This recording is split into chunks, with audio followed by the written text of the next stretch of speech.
RDTDaily.com presents a Tarabuster with comedian Tara Devlin.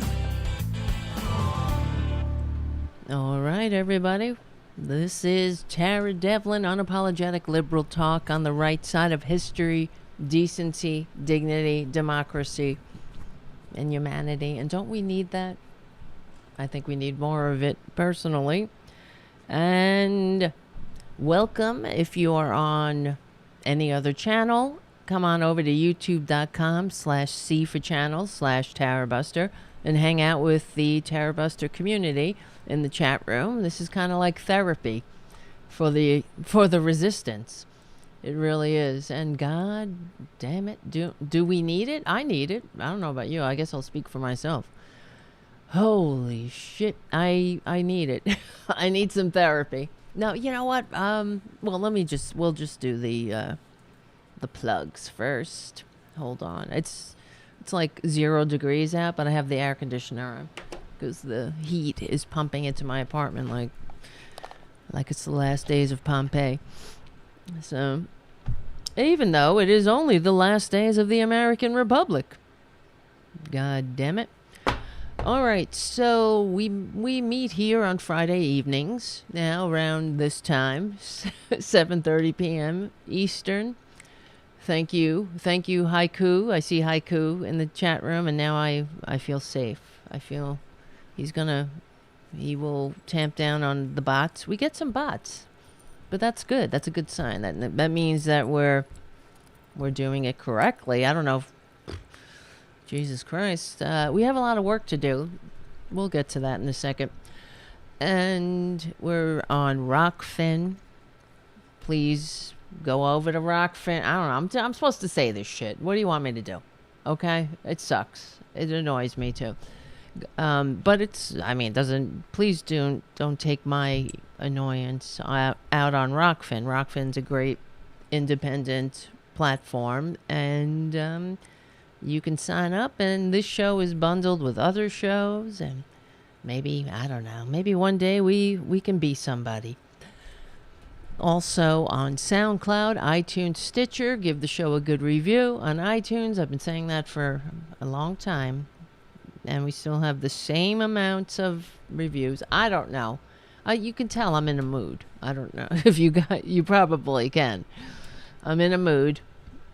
But that's what happens when shit just keeps getting worse.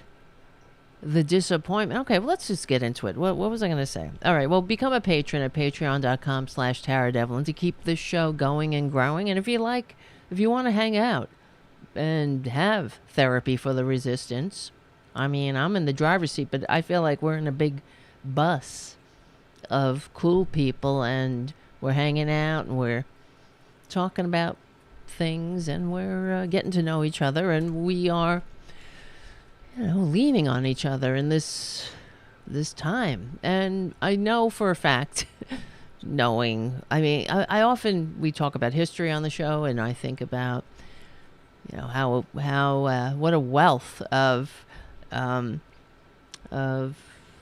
I guess, I don't know, wealth of not just information, just wealth of anthropological resources future generations have to study this time. And I, think about if they had YouTube in the Roman Republic, it would be pretty damn fascinating to go back in time. And, but, we have film, we have all of the information that came out of the fascist coups of the prior century. I guess we haven't learned our lesson. The fact is, the humans are very sick. We are sick. And I was thinking today, I was wondering if we're just too goddamn stupid to have a democratic republic. I know that we're not. But maybe we, as a collective in this country, because other countries are doing it, and they're doing it deliberately without, they have mechanisms in place to tamp down on the corruption and to attract less greed-centered self-seeking sociopaths who are in trying to get in power, and maybe they've succeeded, and they've obtained power because they have some kind of sickness. They don't have the need to serve. Just like, here we go. Here's Tara Jr. The show starts. He was laying down over there all day, and then I start talking, and he comes over. But he's a good boy. He's been sleepy, so maybe he's not going to be as much of a brat today. Maybe I'm gonna put him over here. He's a good boy. Look at him. Look at this baby. Isn't he cute? Aw, he's my baby. Okay. Here you go, honey. You sit here. All right, sweetie. You stay right there. Stay there. I don't know. All right. Maybe we're too damn dumb. I know we're goddamn greedy, but there are mechanisms that we could implement to stop the worst people from obtaining power, seeking and obtaining power. But our system is set up to attract the worst possible people. Okay? We have some outliers, of course. You have hope springs eternal. So you have the Progressive Caucus, people who recognize the fact that we are, legal bribes. We're in a system where legal bribes are woven right in, and that's not the recipe for success. So they're not taking those legal bribes, and that's a badge of honor. But unfortunately, that they're, not everybody's following suit. And the corruption remains, and hence we have somebody like Kristen Sinema. I'm not calling her Kirsten, okay? Fuck her. Excuse my French, and I'm sorry, YouTube, but this is going to be a salty show. If you don't like that, I get it. I don't know. I mean, I understand why people tune out. I talk to people all the time. They're like, oh, I can't watch it. But that's what they want. You see, that is deliberate. And in fact, like, for example, Republicans, they're more notorious for this, but they run negative ads deliberately to turn people off from voting. So they have hit this country from every which way, including loose, to destroy democracy. And here we are. And yesterday, I'm sure you saw that basic bitch banality of evil, Kristen Sinema. She's bisexual, don't you know? Don't you care about that? That's what matters, right? She's freaking bisexual. The first.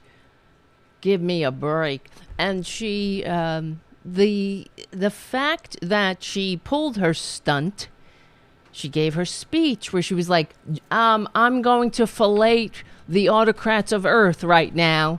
Why don't she get? That's why she's bisexual, right? So what's the old joke? Buy her something and she feels sexual. That's Kristen Sinema. She's a. Okay, I have to relax a little bit. She's the problem. She's part of the problem. She's a symptom of the problem, just like Trump was a symptom of the problem. The problem was already there. They just exploited it. And hence we have a Kristen Sinema. And yeah, I know, like I'm saying, I'm calling her Kristen because I don't want to be bothered with her bullshit, her fake ass uniqueness, her individualism. She's not individual at all. She is as basic of a bitch as I've ever seen. She really thinks, apparently, according to tweets, right? Let's see. I have them over here. I'm looking very tired and old. Oh, well, old. What's the alternative? Every time I say to myself, look at you, you're getting gray and all this, I think, well, fuck it. What's the alternative? I go into the cemetery to feed some community cats and whatnot.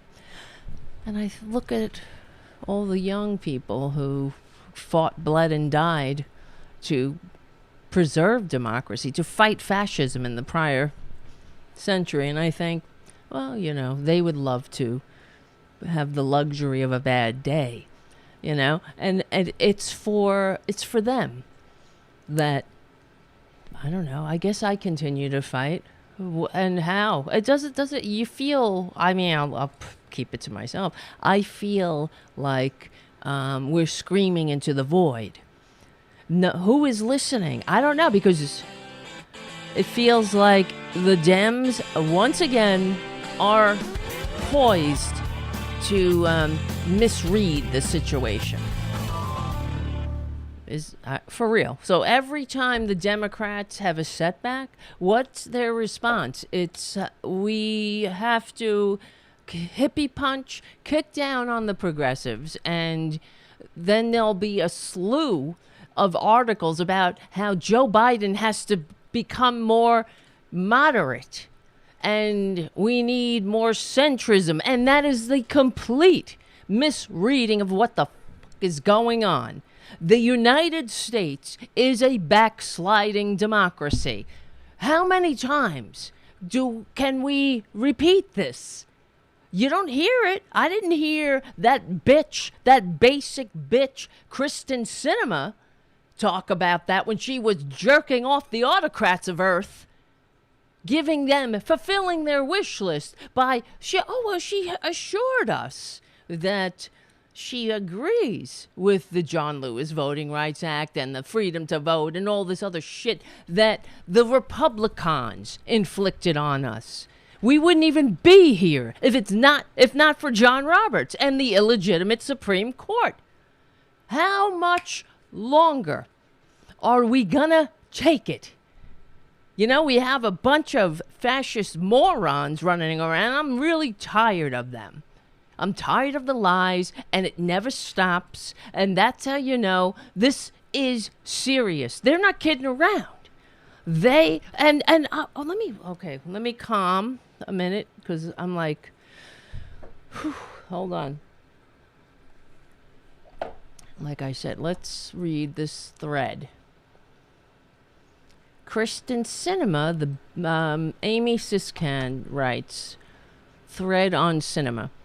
Sinema's behavior has made no common sense to me. Surely she knows, too, that she would lose in the 2024 Democratic primary. Why would she do it? I have info from an inside source who lives in Arizona and has a direct connection. With his permission, I'm sharing. So she tweets, first, and this likely isn't breaking news to anyone, Sinema has a highly overinflated ego.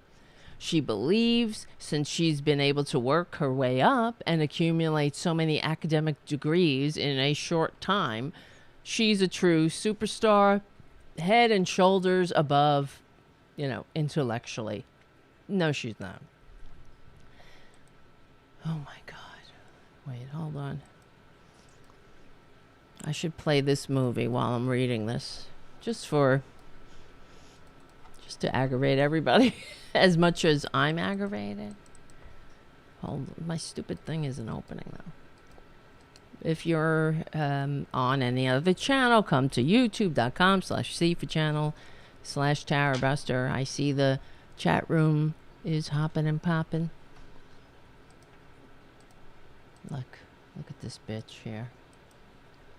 That's the bitch that's going to be responsible. When history is written, she's not going to look good.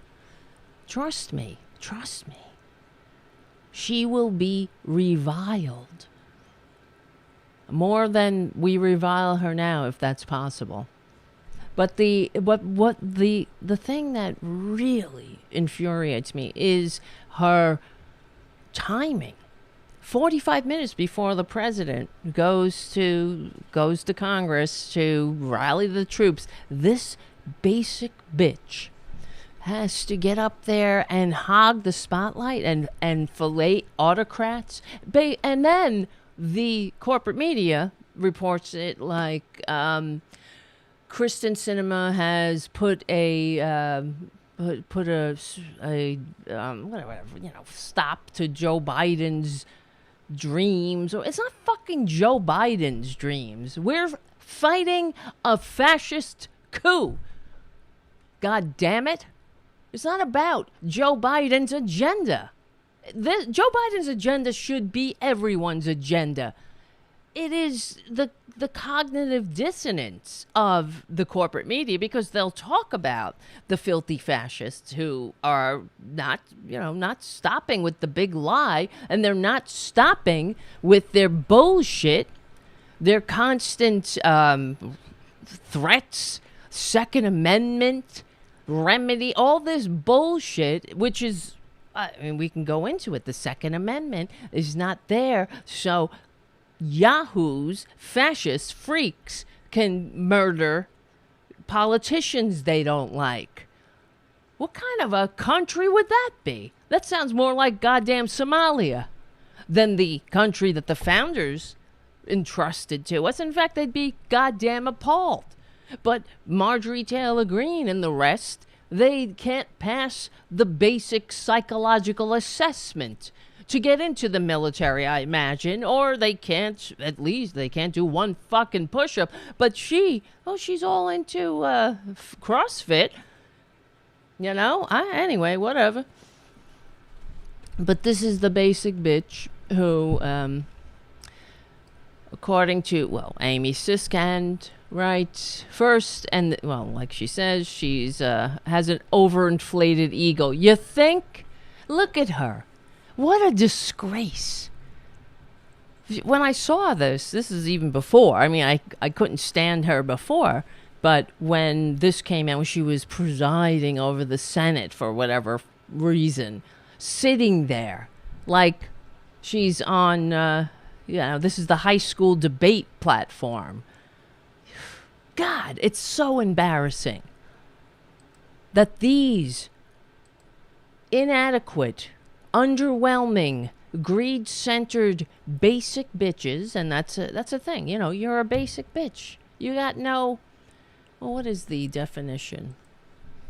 The exact definition of a basic bitch. Basic bitch. It's not a compliment. Basic bitch is a term used to condescendingly refer to women who have predictable, unoriginal interests, style, or behavior. Doesn't that say? Well, that's her. The term has been criticized as misogynistic. All right. Is it? I mean, when it applies. Jesus Christ. Although it has been reclaimed to some extent by women who have been labeled basic bitch. All right, well, it's like when we owned the queer moniker. All right, take it. Basic bitch, great. Anyway, but that's who she is. She's, and it fits because just reading her op-ed about what she thinks the filibuster is means she doesn't have even the basic understanding of democracy or what her role is, what the filibuster is, the racist ass history of the filibuster. It's not in the Constitution. There's none of this bullshit about we're gonna get bipartisan now, because if that were the case, show me an example where the filibuster made people bipartisan. Where has the filibuster brought the Republicans to the table? These fuckers have been obstructing democracy since goddamn Reagan, for Christ's sakes. And we know their conspiracy to commit legislative constipation during the Obama years. And that was deliberate during a time when the American people were suffering, as we are now, hemorrhaging 750,000 jobs a month, and these pricks Oof. My God. All right. Thank you, Jim, for your super chat. And thank you, Mark, Uncle Smokey, for your super chat. Nice to see you. Nice to see you all. Let me see what you guys are saying. But her hair is almost perfect. Jim says. Sinema threw a muted white power sign when she said fix the division in her speech. Well, that I mean, she's going to for that broad base appeal, right? God help us. Corporate media was speculating if Biden's tone was too strong. Yes, as Mark C says in the chat. And turned off the moderates. That's the state of our downgraded media. Exactly. They are completely misreading everything. It's not Biden. This is not the time to go moderate. This is the time to kick the fascist ass unapologetically and not stop. All the Republicans are complicit, every single one of them. And that's how Biden and the rest of the Democrats need to talk. We're up against the coup. The United States is a backsliding democracy. How many times do I have to say it? But it seems like that's going down the memory hole because they're on the precipice of completing their coup. And then we will have an entrenched oligarchy, which will have the veneer of democracy, and we'll all go waste our time out there voting because it doesn't matter who votes, it's who counts the votes, right? Isn't that what Stalin said? And that's what the Republicans are doing. And they know it, we know it, the world knows it. And the fact is, this country has always been too fucking racist and greedy to actually have a functioning democracy. And then when we get close, the closer we get, that's when the fascists and their oligarch masters freak out and implore their divide and conquer strategies. Sinema is well funded. In fact, where's this article? Just a couple of days before she gave her basic bitch speech. I mean, it's so embarrassing just listening to her and her tedious, whiny voice. I mean, not that I'm a chorus of angels or anything, but I'm not a fissured hemorrhoid on democracy. I'm not, where is this? Sinema.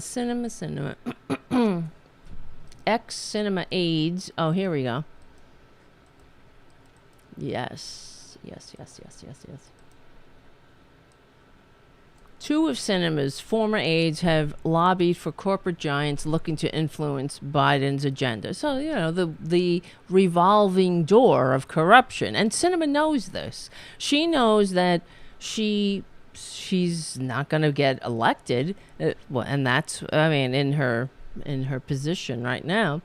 But she doesn't give a shit. She knows that this is a stepping stone, it's her world. We live in it. So as Amy Siskan writes, to Sinema, as many of us suspected, her term in the U.S. Senate, she believes, is just a stopping ground for her next step. And she doesn't assume that she will need to be reelected. This is something I imagined, but assumed she would be a consultant or something of that variety. But no, I was wrong. That isn't what Sinema believes will be her next step.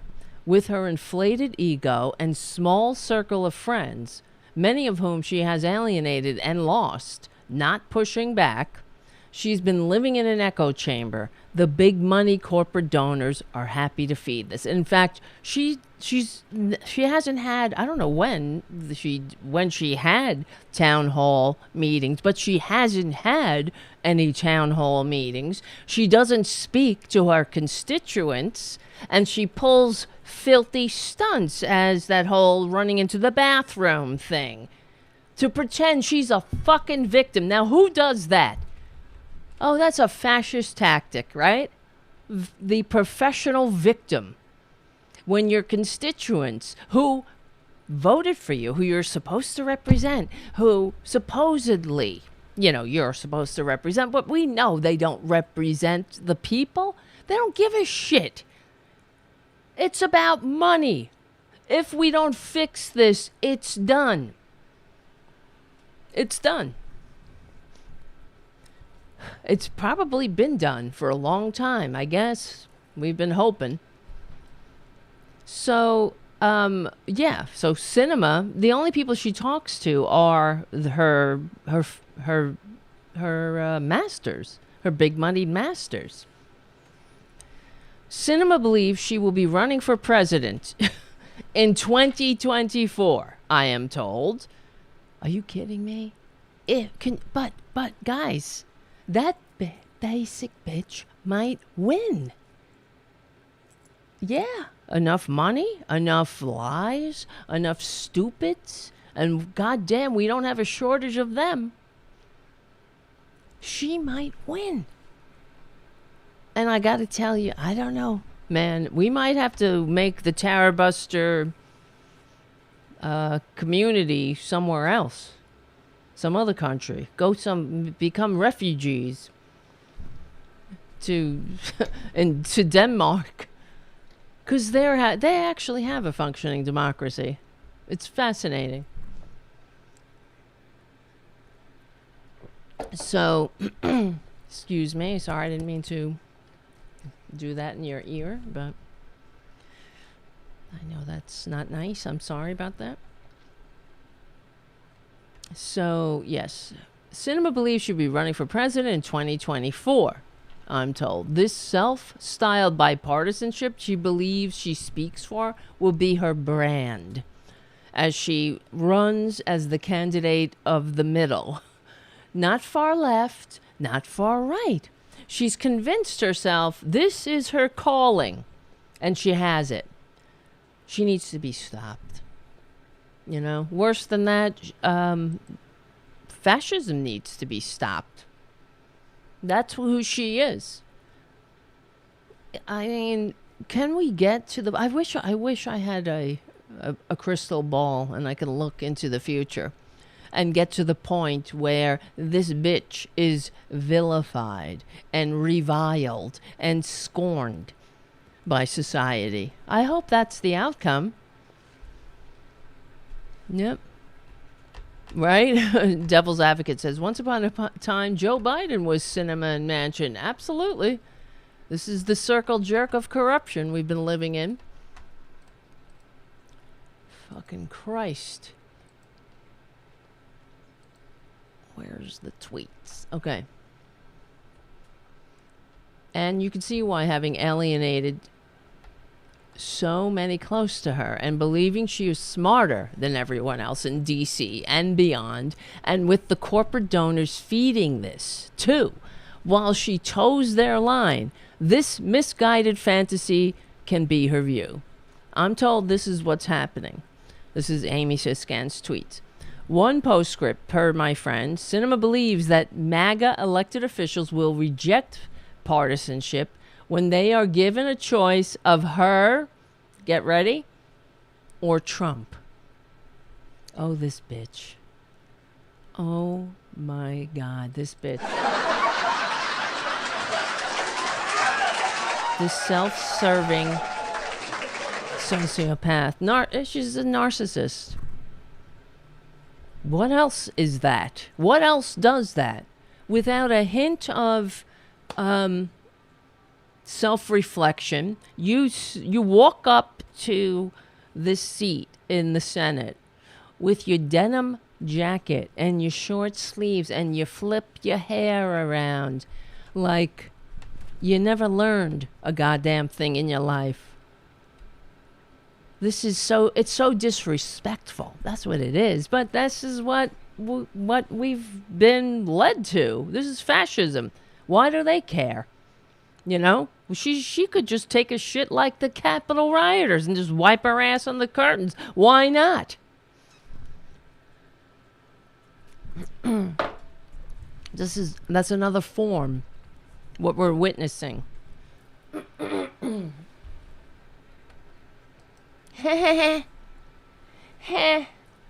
mean, if my father ever saw me in that position like that, I would be ashamed of myself, really. Of course, I would never do that. It's like I would go up there with wearing this shirt, just go up there because it's her world. You know what I mean? There's no need to have any respect for institutions when you're the institution, when the institutions are there to serve you, not the honored or or just to think about the history in that hall. And you sully it, you stain it. It's your denim. It's gross. They're gross. Everywhere we look, the institutions of democracy are being rejected, they're being sullied, they're being insulted and degraded. I guess that's the best word, degraded. And that's what she did there with her denim jacket and her iPhone sitting there. I mean, it is so embarrassing. If she was in any way an adult, she would be embarrassed. She would apologize. But what kind of model is this for children?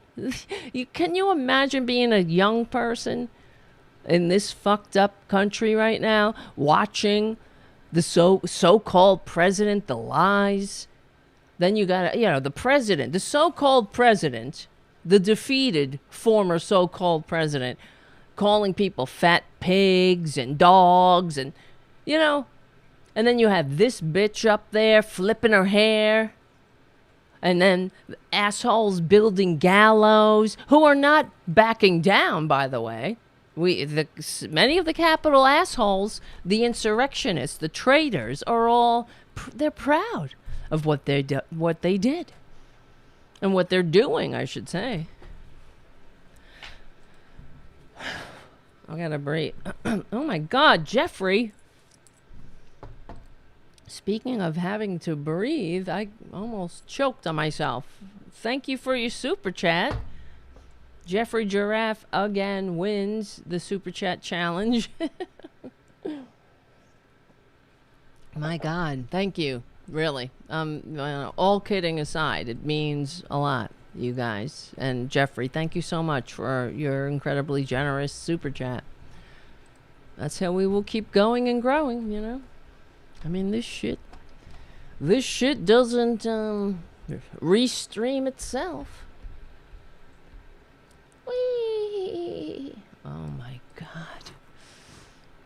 Well, here, let's play Nina Turner on CNN.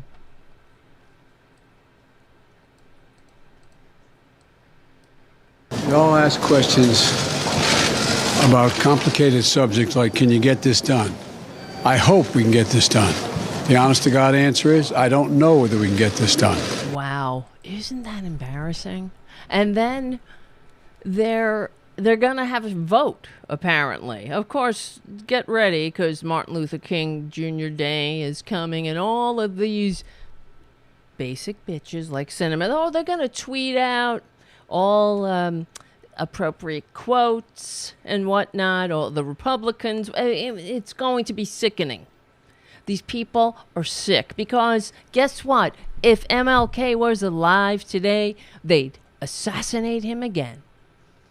Kristen Sinema would be vilifying him for not being bipartisan enough. And you better believe MLK would be calling for the rule change, because that's all it is. And everything that she's talking about, all her fake concerns about bipartisanship and bullshit, it is nothing but bullshit, because she just voted to change the rules. That's it. She voted to change the rules so they could raise the debt ceiling. And why not do it for voting rights? And now all of a sudden that's the bridge too far. Democracy is a bridge too far. And it's not about finding middle ground with these fucking fascists who are lying. They're in lockstep with a con man and they're rigging the game. And this has been a project they've had in place for generations. It started years ago, of course, but it's, I mean, what's his face? John Roberts didn't wipe his ass with the Voting Rights Act recently. This happened years ago. So they've always been playing the long game against democracy. And when the Democrats have been, the thing with the Democrats, they want their cake and they want to eat it too, if that's, you know what I'm saying?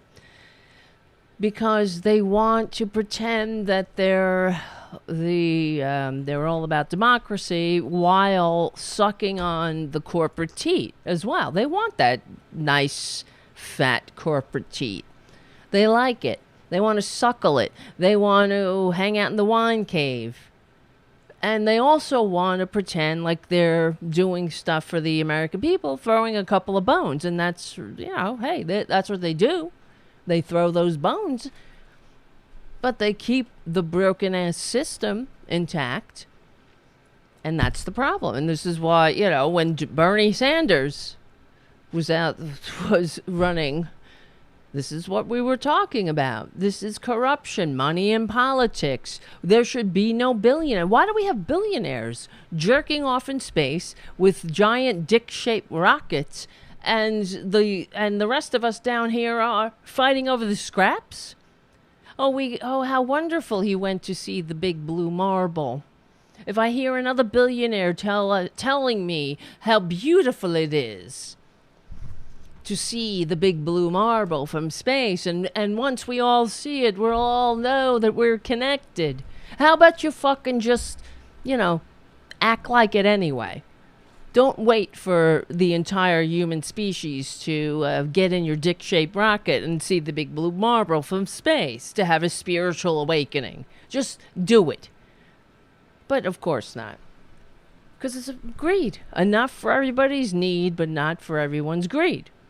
And Joe Biden, to have the agenda that we voted to send the Democrats into office to enact, to have it thwarted by this basic bitch who's pretending she shares the same concerns about voting as we all do. Oh, she was there on January 6th. She saw it.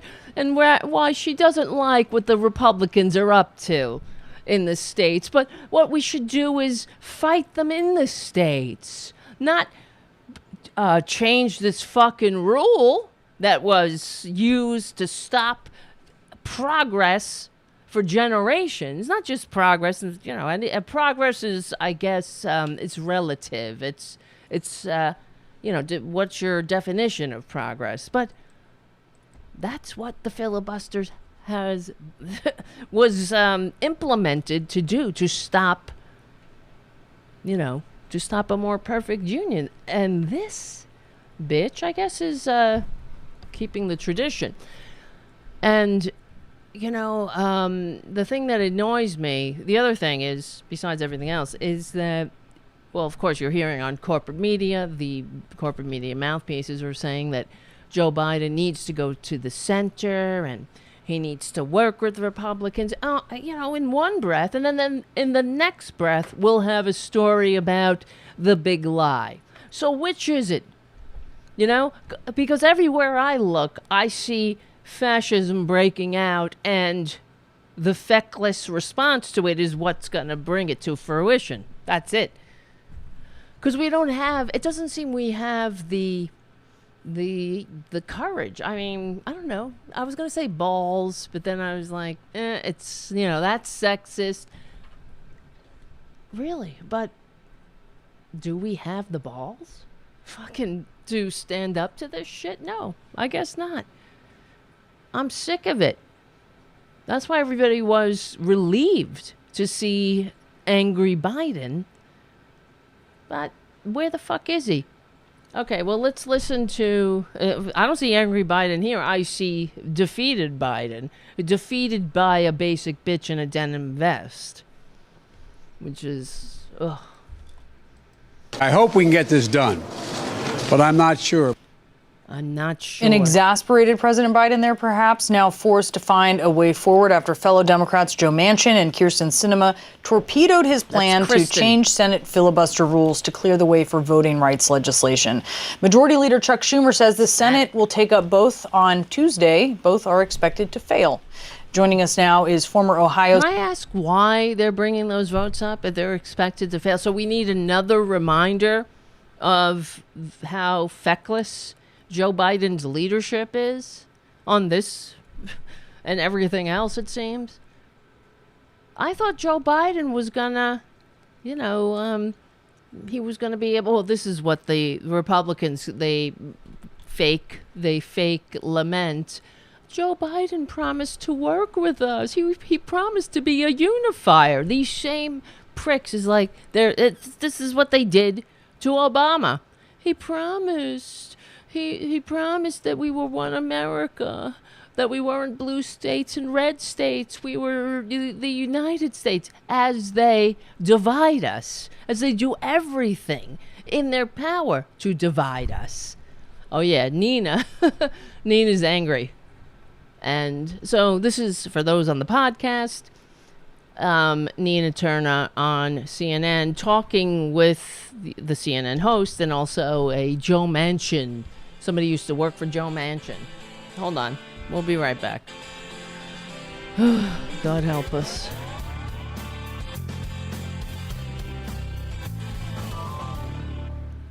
All right, let's listen to Nina Turner on CNN.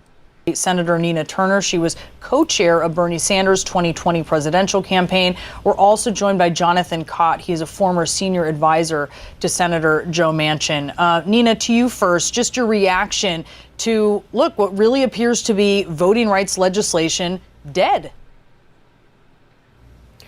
I mean, this is a sad day. We're in the 21st century, Brianna. We're not in the 20th century, the 19th century, the 18th century. And this is really a sad day, a sad time for democracy. And although the African-American community certainly shoulders an enormous burden when it comes to voting rights because of the historic import of how we had to fight and people had to die to get those rights, this is an attack, make no mistake, on every single person in this country, particularly the poor, the working poor, and the barely middle class. An absolute And as I say, why should those be categories in the richest country on earth? That's because we have been divided and conquered to the point where we fight each other, the working class. You know, the dupes are out there fucking stockpiling arms and storming the Capitol so they could take a shit. And, the rest of us are out here trying to talk these idiots off the ledge and, convince them that it's okay. Democracy, the general welfare, promoting the general welfare, e pluribus unum, you will have a decent middle-class life too. No need to evacuate your bowels in the Capitol. My God. Day that you have senators that would rather hold on to the filibuster than to hold strong for democracy in the United States of America. Sad indeed. Jonathan, what do you say? Here we go. Yes, we need to pass Voting Rights Act. Senator Manchin and Senator Sinema's positions on the filibuster hasn't changed. They don't think it's good for the Senate and the country overall, and they're worried about what might happen when Republicans take back control of the Senate, which, by the way, isn't that far off. Excuse me, is that a guarantee? You see what I'm saying? They're worried what will happen when Republicans take control of the Senate, which is in this bitch, this man over here. He's the basic B. I know. People are saying don't say that. Hold on. I hit the wrong button. By the way, isn't that far off? Is that a guarantee. This is what I'm saying. It's Well, the not Senate that far off. Do we automatically go to the Republicans in the midterms? But it's guaranteed if Joe Biden doesn't get a goddamn thing done, the Republicans are doing all they can to tank his presidency. It's rich listening to these pricks whine and whine about the empty shelves and the coronavirus when they're doing all they can to ensure the coronavirus spreads and kills more people. I hope it kills them all, frankly. But, and the immaturity, it's so annoying listening to them complain about empty shelves, like they're babies. The whole fucking world is in a supply chain crisis. There's inflation all over the world. It's not just the United States. Maybe if you stopped being the fissured hemorrhoids against all the things that we need to do as a species, as a community, as human beings to overcome this virus, maybe there would be less empty shelves. I don't know. It's not, to me, of course. And of course, the Republicans are making mountains out of molehills because and this is what they do. They'll take a picture of an empty shelf and it's supposed to be an epidemic. I think their blood sugar level is as high as ever, and they don't seem to be suffering much. I can't find what is it? What do you need that you can't find? I can't find something to wipe my ass. Well, use the drapes in the Capitol again if you need it. I don't know. I don't seem to have that problem. There's stuff on the shelves. They're just making like it's a catastrophe, of course. Anyway, I'm sorry to interrupt Nina. By the way, isn't that far off? Not him. It was only 2 years ago they had complete control. So they are looking to preserve how the Senate works and force them to work in a bipartisan way. But Senator Manchin completely... It doesn't work in a bipartisan way. And you're guaranteeing that the Republicans are going to take control by allowing them to rig elections, you goddamn bastards. It's not about preserving the Senate. Oh, by the way, in a year, the Republicans are going to be in control. Who said? Well, thanks to Kristen Sinema. Is that we need to reform our voting rights in this country, and he's working on it, and he's working on a bill, and he's hoping that he can get 9 more Republicans. But these things aren't easy, and they take time. Oh, and Nina, what do you make of that sort of preservation? Yes. Preservation, my behind, Brianna. Look, we need to preserve democracy now, so I got to disagree with my colleague here. They better not utter not one quote from the Reverend Dr. Martin Luther King Jr., not one. Or any of his colleagues and contemporaries as we come up on his birthday on Saturday and the national celebration on Monday. These people are cowards. They are soulless cowards to hold up a daggone rule. Filibuster is a rule. It's not written in the Constitution. It's not a right. It is a rule. And they're standing in the way of it. So this is nonsense. They worried about what the Republicans going to do. Let's take care of 2022. Let's do what Democrats can do right now. They have the power. And my message to President Biden, now he done wasted a whole bunch of time with these folks, being diplomatic, inviting them out to the White House and to time out for it. He needs to hold a press conference, let them know. Either you're going to be by my side saying you're going to be with me and getting rid of the filibuster, or I'm gassing up the jet on your behind, and I will be in Arizona and West Virginia directly and let the American people know who's standing in the way of my entire agenda, not just voting rights. So President Biden, gas up the jet and cancel student debt. Those there two you go. Jonathan? That's not how Congress works. Here we go. This is the cry of the moderate. That's not how it goes. That's not how it works. You're being, it's pie in the sky. Let the adults talk.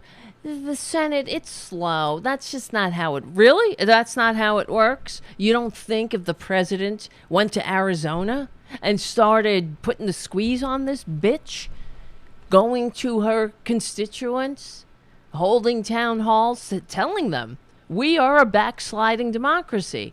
We're trying to save democracy from the fascist coup, from the big lie spreading fascists who we just caught. It was Rachel Maddow who caught.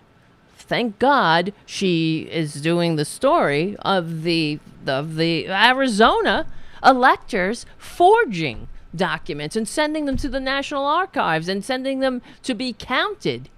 And why are they still walking around? I mean, this is what we're up against. And, that's just not how it works. We need, they're there, progressives. They're there. Let the adults have brought us to the brink of destruction. If that's, you want to call yourself an adult. But that's, of course, is just their way of vilifying. It's not just progressivism, it's democracy itself. Progressives are the pro-democracy, I would say party, but agenda. That's what we're talking about. You can't have democracy without an economically vibrant and upwardly mobile working class majority. You can't have democracy without education. You can't have it without, with goddamn billionaires. That used to be common knowledge.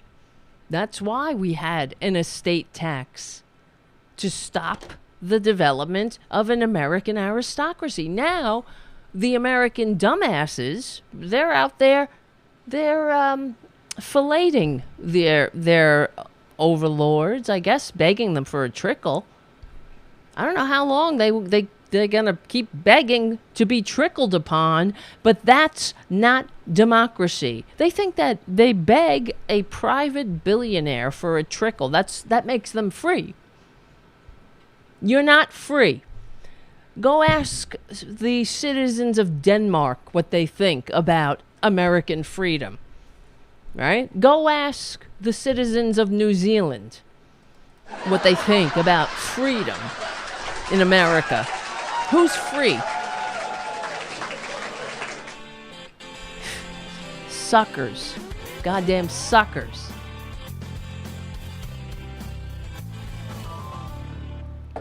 All right, I'm back. This is Tara Devlin. Thanks for hanging out and joining us. Therapy for the resistance? I don't know. Is it therapy? Is this therapeutic? I hope so. And thank you, Errol Thomas, for your super chat. Any reason why Republic clowns will never smarten up and start seeing things the way we do? Well, I will tell you why. Because of their inherent racism. I mean, they have these moral failings, and their nefarious overlords understand that. So they tickle the racist funny bones and divide and conquer. I mean, it really is so simple. That's what's so annoying, because they fall for it all the time. It's the same old tricks, but it goes down to racism. Their individual inability to function in a democracy, in a multiracial democracy, and into that moral whatever, that cesspool, the Republicans spread all their lies, all their divisive lies. That's why, I mean, they have effectively, and this is a strategy, they have told these idiots who follow them over a cliff that the Democratic Party is the party of people with darker pigment, and they don't say it like that, of course, and that's how they've tickled those racist funny bones, and nothing validates this more than just recently. Where was it? It was Rand Paul.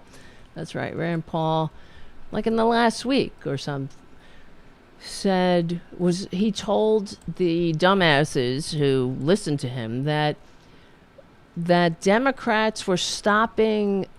Oh, wait, what was it? Democrats were stopping white people from getting the vaccine. This is what they were saying.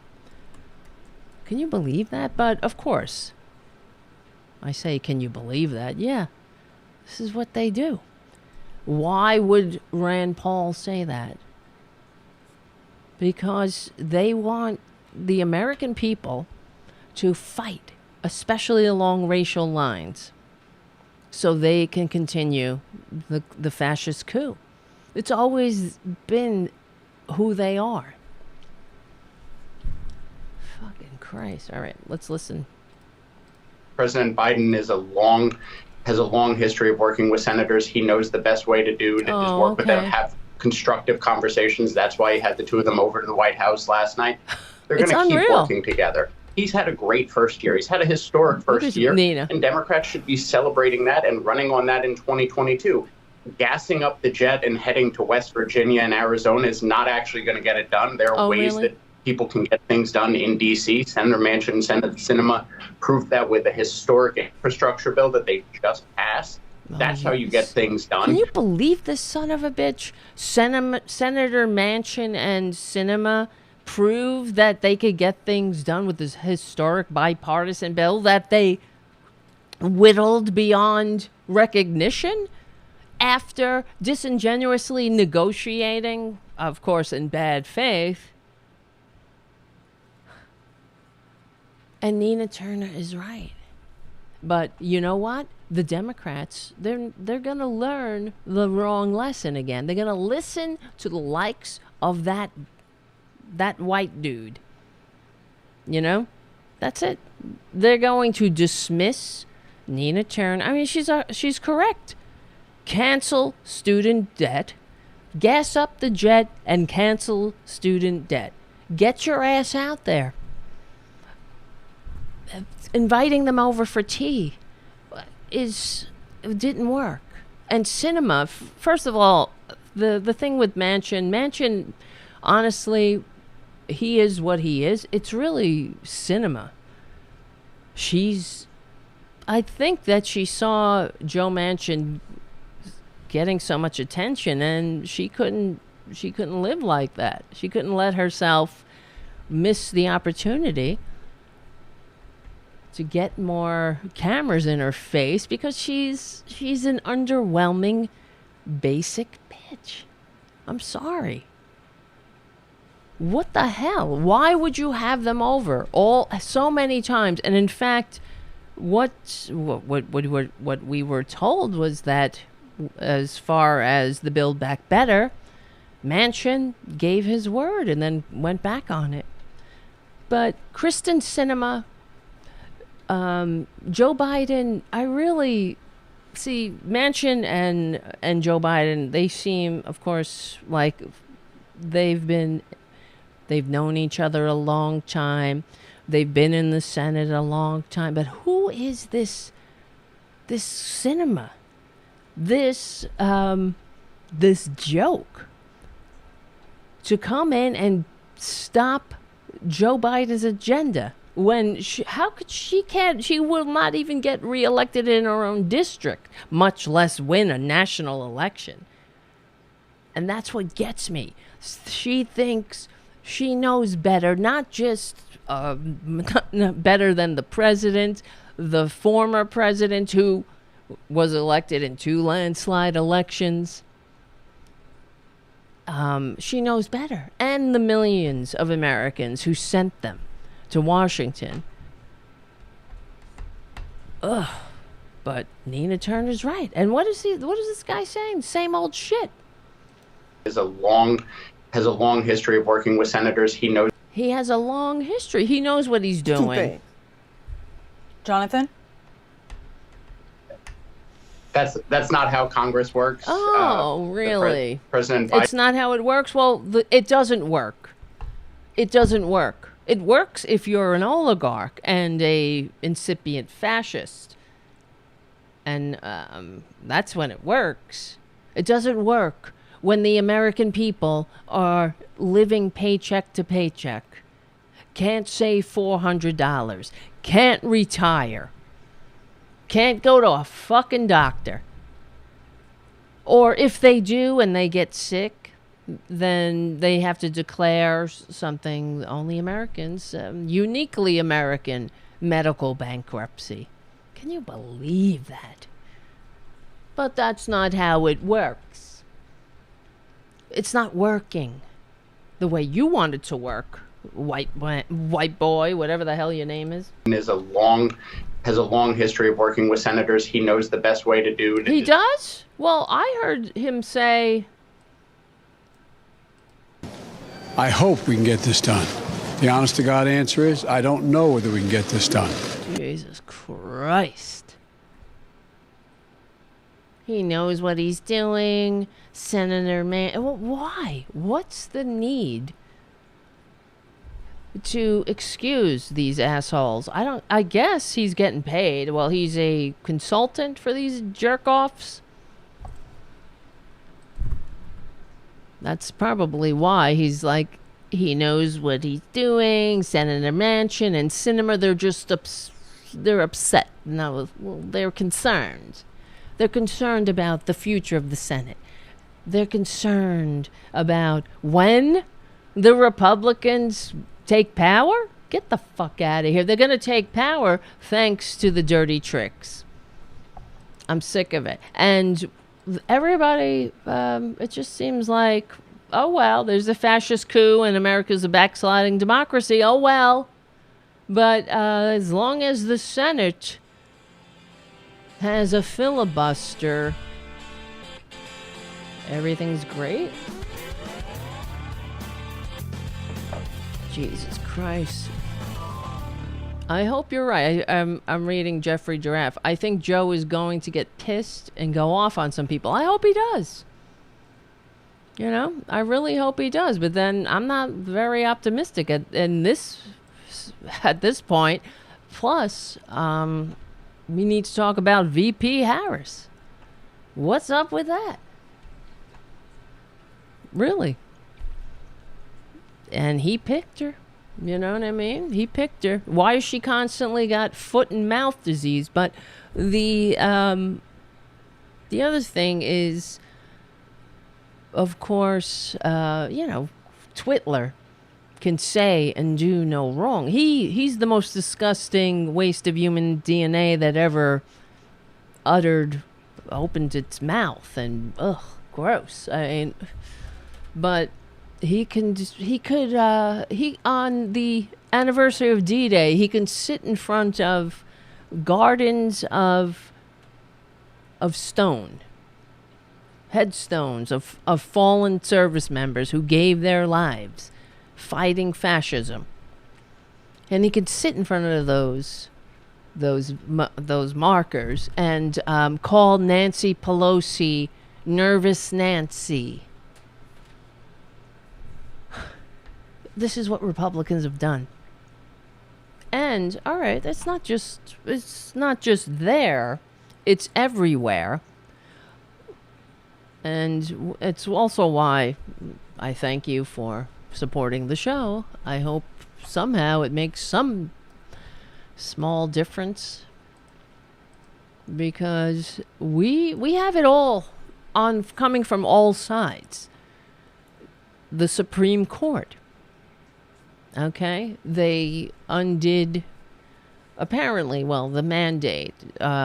So the vaccination, it's not, first of all, the government didn't have a vaccination mandate. It was pretty goddamn broad and liberal, where they had a choice. If you didn't want to take a vaccine, you could do testing and all. So we always have to bend over backwards for the pricks, instead of Joe Biden getting out there and saying, listen up, bitches.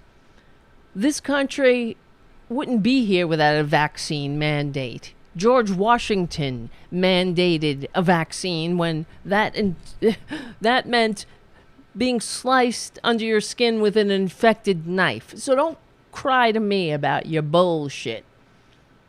You know? But no, he wouldn't do that. He wants to I don't know, have Sinema for fucking lunch. Have her over for tea. Again. The fact is, the reason we're in this boat is because, like I said, everything's broken. This government is broken. It's been broken for a long-ass time, and we had that short period of 40 years called the Great Prosperity because we had somebody like FDR in office who, and the administration, and Democrats who weren't completely... they understood what fascism was. In fact, VP Henry Wallace wrote an article about it that we quote frequently. And so for that 40 years of time, that's when the American middle class was created. Before then, there was no middle class. There was no fucking middle class. In fact, you want to go back even further, there was no weekend. There was no 8-hour workday. You know, everything came because people fought, bled, and died, and every iota, every inch of progress that we made was welcomed with cries of socialism and this isn't America and, you know, the sky is falling. Bullshit. But what did FDR say? He went back at them. I welcome their hatred. When the rich said, well, we'll leave if you tax us, what did FDR say? We'll miss you. Fuck off. So that's what you do. You mock them and you stay the course. And you explain to the American people. And the fact is, if Joe Biden needs to do fireside chats every goddamn day, he should do it. The American experiment is hanging by a thread. We are a backsliding democracy. And the fact is, John Roberts, besides, without anybody asking him to, wiped his ass with the pre-clearance section of the Voting Rights Act, and that's why we're here. And all over the country, the Republicans are putting in rules. It's not even about who gets the vote. It's about who counts the vote. And that's why it's so alarming. Because we could have Democrats, we can have the greatest get out the vote effort in a lifetime. And it won't matter when they count the votes. Excuse me. Right? It's all... that's what Stalin said. It doesn't... I can't even talk.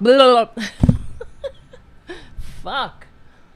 This is what happens when you're living in a backsliding democracy. You look like this, and you go...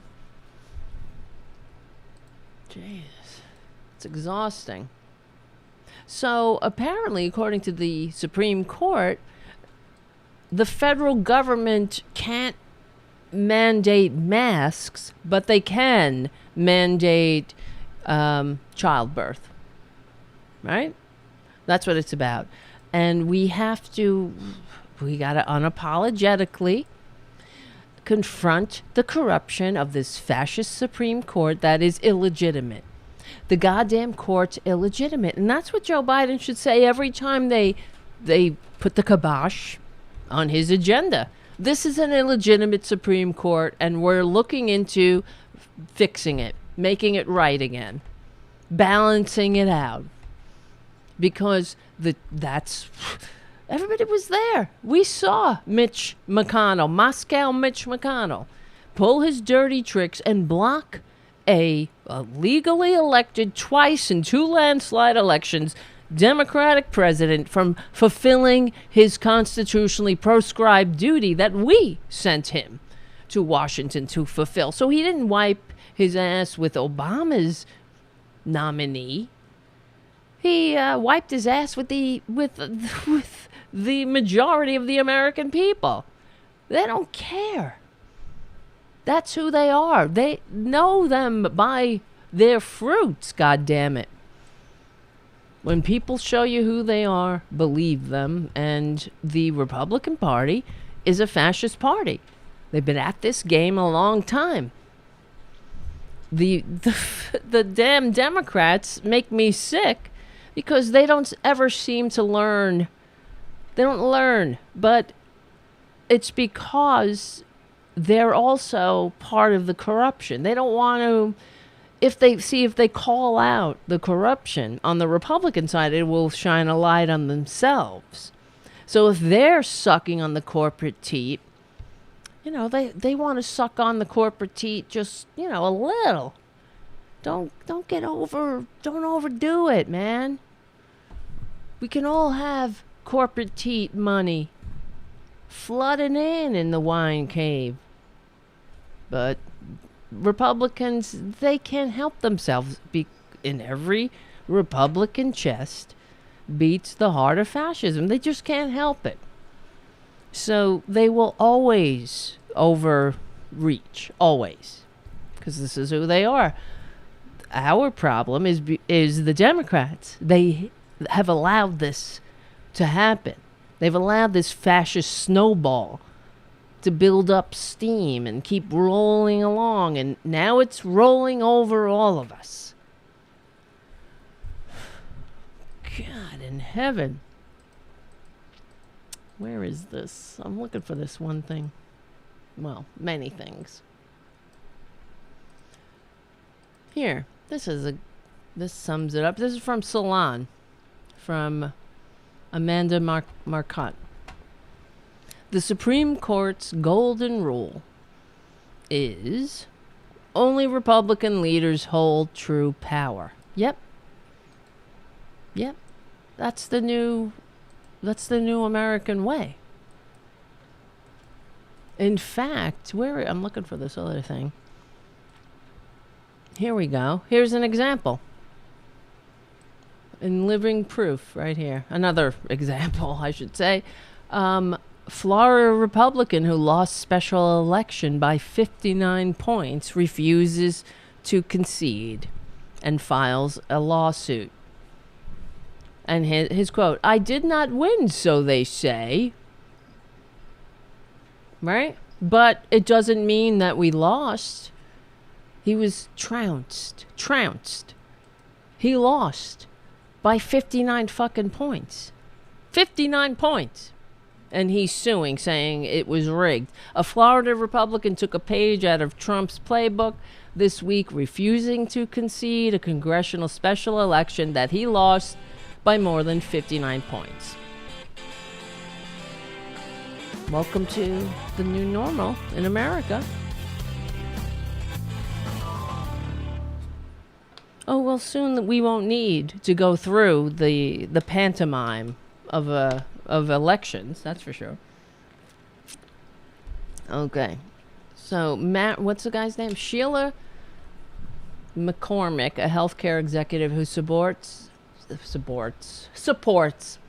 progressive policies like Medicare for All, a Green New Deal, and $1,000 a month universal basic income, earlier this week defeated Republican Jason Mariner to succeed the late Representative Alcee Hastings, a Democrat who served for more than 14 terms in Congress before his death last April. Lucky bastard. No, that's a bad thing to say. Excuse me, I shouldn't even joke like that. That's not a joke, because a lot of people are feeling down, and we don't need to encourage that. So, we stick together, we win, and we need everybody. So everybody get a grip, including me. So Mariner refused to concede despite losing the race by an overwhelming margin, roughly 79% to 20%. Now they called the race. I did not win, so they say, but that doesn't mean that I lost. That's what he said. Dumb bastard. Mariner filed a suit before the polls even closed, alleging problems and what else? Irregularities? Yeah. And we'll also have some stuff coming out that we recently discovered. Yeah, in 2 weeks, I'm sure. It'll be out in 2 weeks. Mariner said, not specifying what kind of stuff he was talking about. Okay. McCormick, who faced a failed lawsuit from the Democratic primary foe, David Holness, after defeating him by a mere 5 votes. Wow. Shrugged off Mariner's refusal to accept his defeat. Well, this wouldn't be my first time running against an opponent who is refusing to concede. Whatever. Supervisors of the election offices in Broward and Palm Beach County told the outlet that it takes 14 days to certify the results. And Mariner has 10 days to challenge them. Can you believe this shit? This is the new normal. We have to deal with this shit. Every time a Republican loses, they will cry that it was rigged. So here's the article I was talking about, Amanda Marquette. The Supreme Court's golden rule is only Republicans hold true power. So, oh boy, remember the summer of 2021? That's when we were deluged, I can never say that word, with spicy hot takes about how the Supreme Court isn't nearly as bad as liberals feared it would be. Remember that? I do. That's when they were saying, like, oh, shouldn't liberals eat crow because Amy Coney Barrett didn't do something completely repulsive? I don't know what it was. I don't remember. Oh, they didn't overturn Obamacare, something like that. Something happened. And everybody's like all on Morning Joe. They were like, scolding liberals as they usually do. They should really call that show the Morning Liberal Spank. Yeah, because that's all it is. It's just the centrist circle jerk and hippie punch hour or 3. Well, here we are halfway, half a year away, and that supposedly reasonable Supreme Court just proved all its critics right.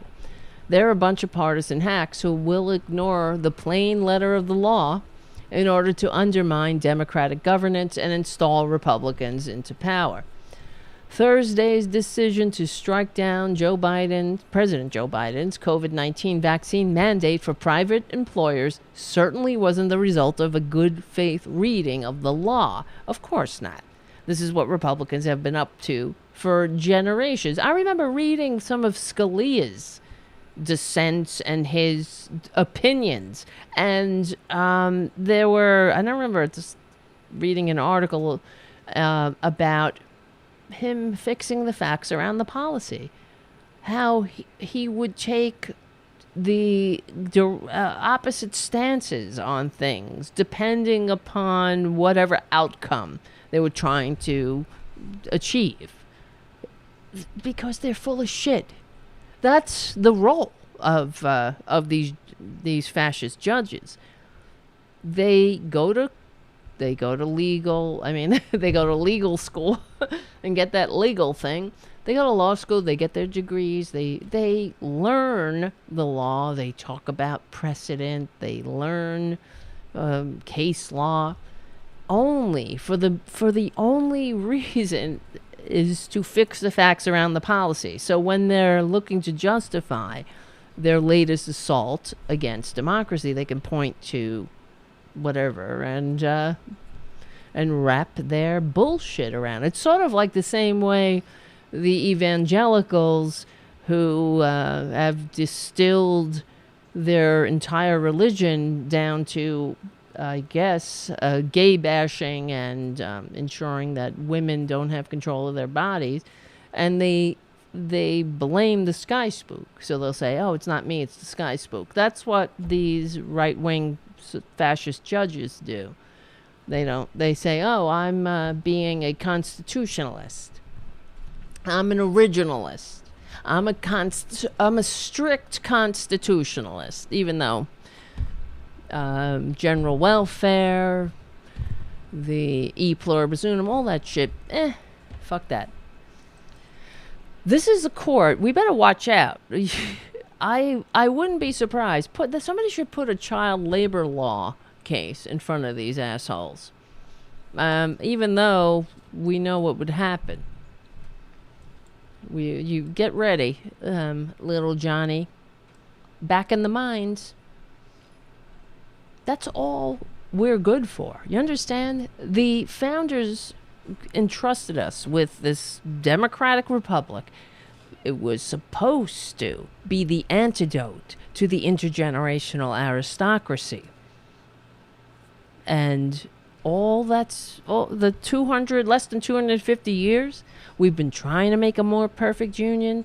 We've been trying to make it so that we can have a functioning multiracial democracy that works for more than just the fucking 1%. All that time, the Republicans have been doing all they can, and conservatives of both parties, to ensure that they drag us back to the system that the founders rebelled against, except with the veneer of democracy. And all the way, they'll say, this is America. And then when we say things like universal health care, they'll say, that's not America.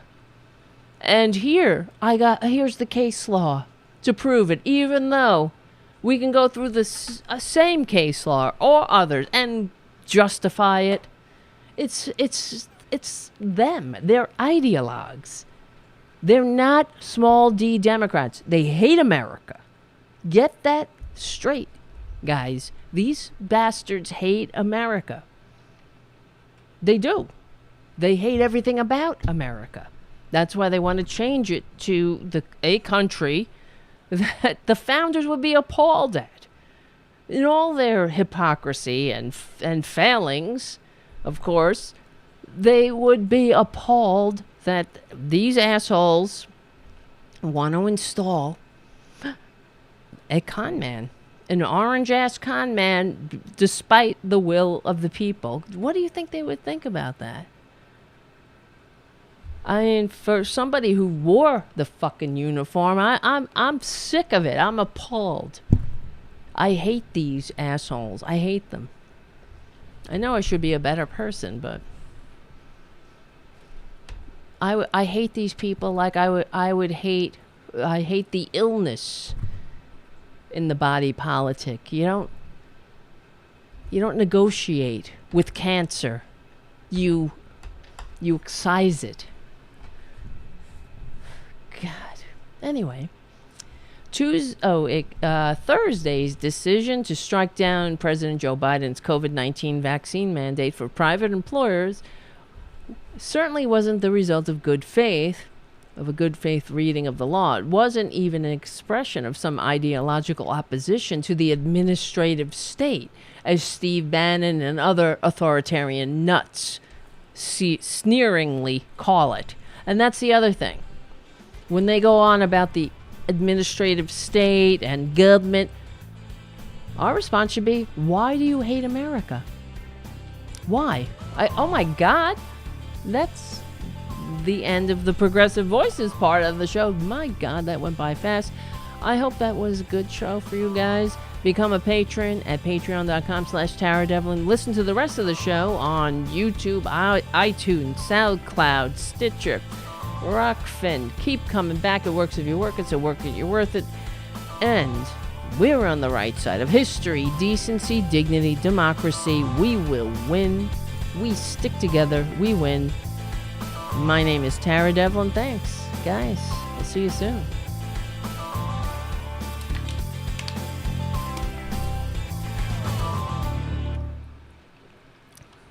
The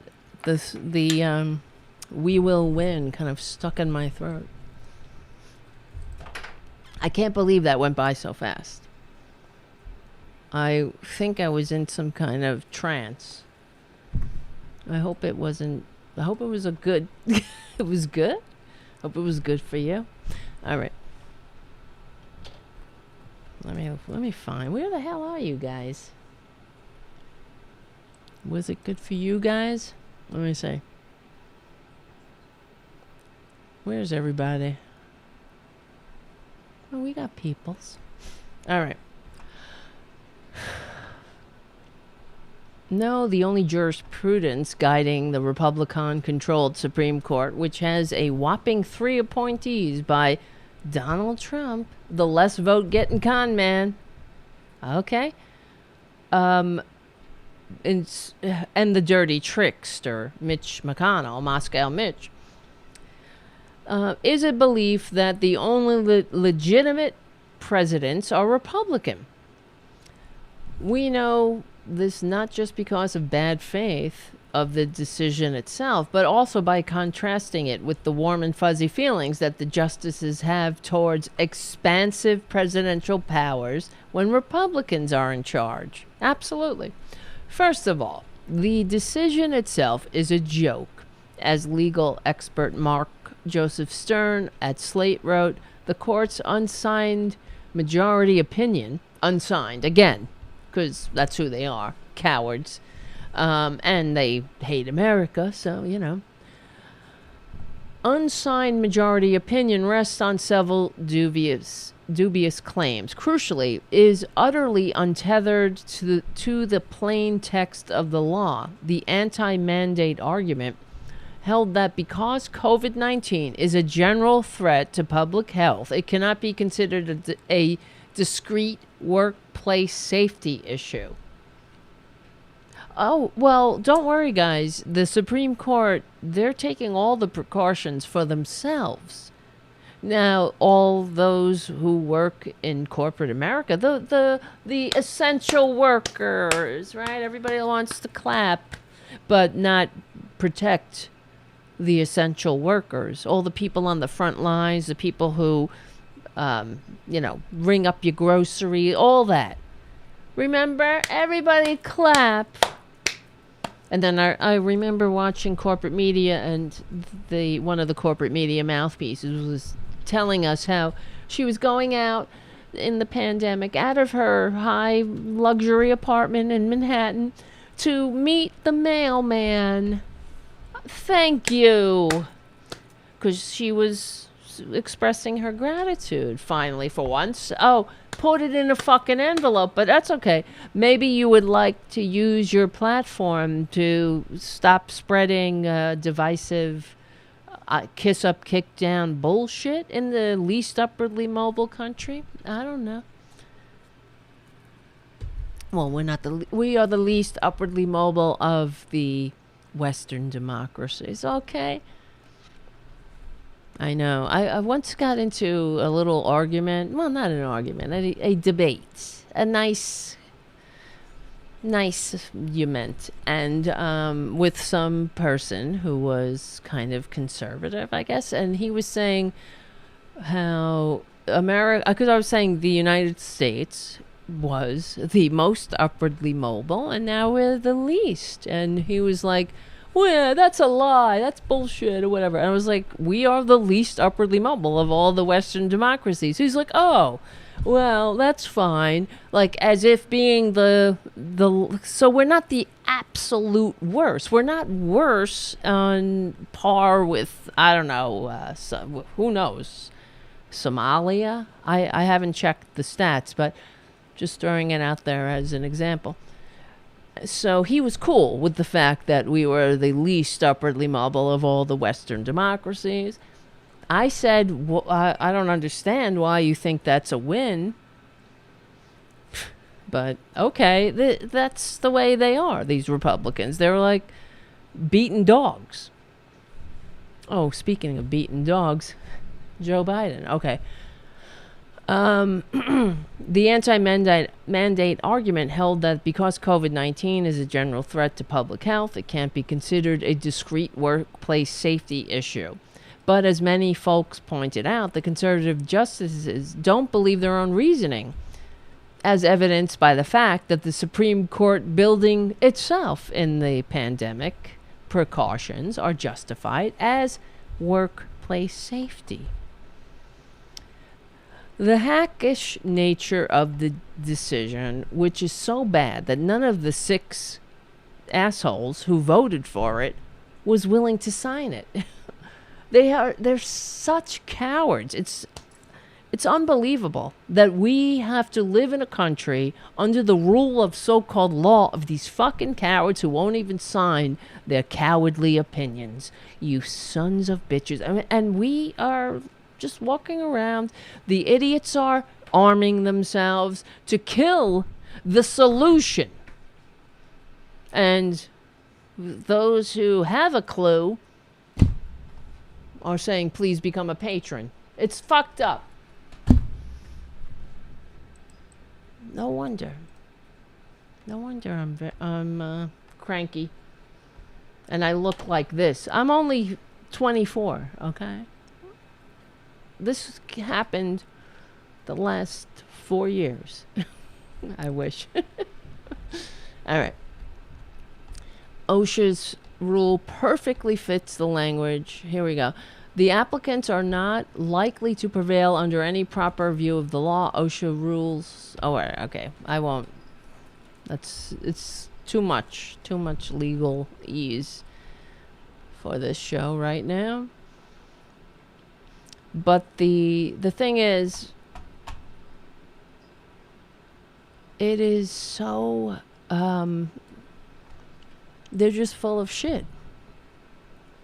They're just full of shit. The radical right's takeover of the Supreme Court is complete. And what are we going to do about it? We're going to do nothing, I guess. Joe Biden's going to have Kristen Sinema over for tea.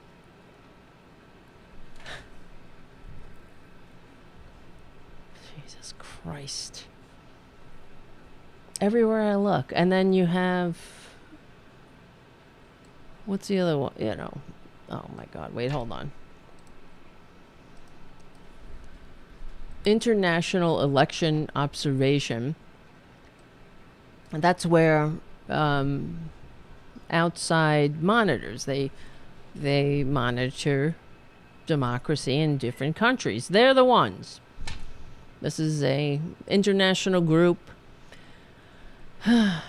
So they're the ones that categorize the United States as a backsliding democracy. And they wrote a report. It's really heartbreaking.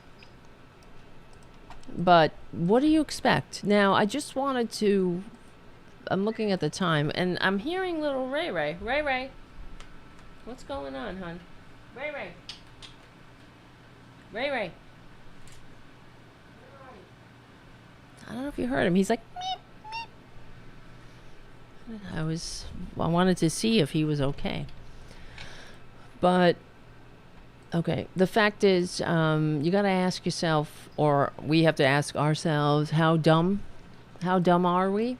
Here's the thing. So, in Florida, they're trying to pass rules and laws. You know how these little white snowflakes from sea to shining sea, they're now being they're upset, or so we're told. I've yet to see any example of this, of any little white snowflake going, "Mommy, I'm an oppressor." What did you learn in school today? I learned I'm an oppressor. Yeah, okay. Bullshit. We're supposed to believe that shit, but these same assholes are riding that crazy train.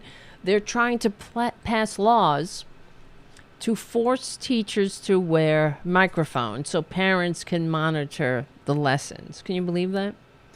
Yeah. This is where we live. We live in a backsliding democracy where the rich are getting richer in this pandemic while the American people live paycheck to paycheck, and fucking Joe Biden is having Kristen Sinema for tea while the fascists are running wild, spreading big lies. They're not backing down. They're committing crimes and they're getting reelected. I mean, look at Matt Gaetz. Wait. I can't wait till they finally charge him with trafficking a minor, sex trafficking. And they're going to reelect him. So, Florida GOP moles forcing teachers to wear microphones so assholes can monitor the lessons. Where do we live? This is democracy? No. Well, and then perhaps you saw how stupid we are. The Virginia GOP, well, it says delegate, Virginia GOP delegate. Oh, it's the whole fucking GOP is mocked for proposing a bill to require teaching that Lincoln debated Frederick Douglas. We've been down this road before with these assholes. This is not the first time I've seen this. They actually think that. Because they're stupid. And beyond that, it's worse. They're not just stupid, they're willfully ignorant. They don't want to take a deep dive into any history, much less reality. So it's history by meme. It's history by memes created in the bowels of the Kremlin. That's where we're at. So when they see the Lincoln-Douglas debates, these strict constitutionalists, they reveal how stupid they are. So yes, the former president was on the same side of slavery issue as the black abolitionist author. Wait, hold on. Ren Williams, a Republican in the Virginia House of Delegates, has proposed a bill that would regulate and standardize high school level social studies curriculum in the state. Online, critics quickly identified an issue. One of the apparent lessons that he said was okay to teach. It's unfucking real. Here, I'll show you the bill. They have it. They posted it. I was surprised that they still had it up. And they hadn't changed it. But here. Wait. Come on, man. That's the wrong one. I'm sorry. This is what I say. I need a producer. Otherwise, we have to deal with this. All right. Right down here. Where is it? Douglas. I want... No, not favorites. How come I can't see? Here we go. Right there. The founding documents of the United States, including... Oh, this is what he says. The structure, function, and process of government institutions at the federal, state, and local levels. This is what can be taught, according to Republicans. The founding documents of the United States, including the Declaration of Independence, the United States Constitution, the Federalist Papers, including Essays 10 and 51. Oh, because that makes you sound smart. Excerpts from Alexis de Tocqueville's Democracy in America. Excerpts. Well, we'll have to run it by the asshole to see which excerpts he approves of. Maybe there's an excerpt of, well, there was, in fact, in Democracy in America, Alexis de Tocqueville. No wonder he says excerpts, because Alexis de Tocqueville writes about slavery in the South and how the white people would just be sitting around in their social safety net hammock while people of darker pigment were doing all the work. So maybe that's the excerpts he doesn't like. Well, he also says they should teach little white snowflakes the first debate between Abraham Lincoln and Frederick Douglass. Can you believe that? Well, they'll have to dig them both up for their first debate, given they've never had a fucking debate. Well, we can say maybe they did behind closed doors in a way, because when Lincoln invited Frederick Douglass to take all the people of darker pigment and leave the country. That was part of Lincoln's plan. It was a plan of exhausting every other avenue until finally the great emancipator had an idea that everybody else was, all the progressives were fighting for generations. What the hell is going on, cats? I want to report on my desk at 8 a.m. Cats. Holy shit. I don't know, guys. Can we survive as such a stupid country? How stupid? Where's the tipping point where it's too much stupid? I think we might be there. It's unreal. So House Bill 781 includes a directive for social studies teachers to instruct, well, we just read it. In high schools across the country, students do participate in what is known as Lincoln-Douglas debates. That debate format, which involves party arguing for a proposal and then the other party arguing against it. It got its name because Lincoln debated former Senator Stephen Douglas, you stupid, malinformed assholes. And these are the same assholes running around. I really want to ask Marjorie Taylor Greene about the Lincoln-Douglas debates and get her view on it, what she thinks. Because that she's stupid. These are the same idiots who are going around thinking and saying that the Second Amendment is there so we can shoot people we don't like. We can shoot politicians. We can kill them if we don't like them. If they want to expand health care and ensure that you don't have to needlessly die or declare a uniquely American medical bankruptcy or go stand on the side of the internet superhighway with your sign and your picture of your baby with cancer. My baby's got a tumor. Over here. It's cute. Oh, no, look over here. My baby's got diabetes. As long as you can come up with a heartstring tugging video.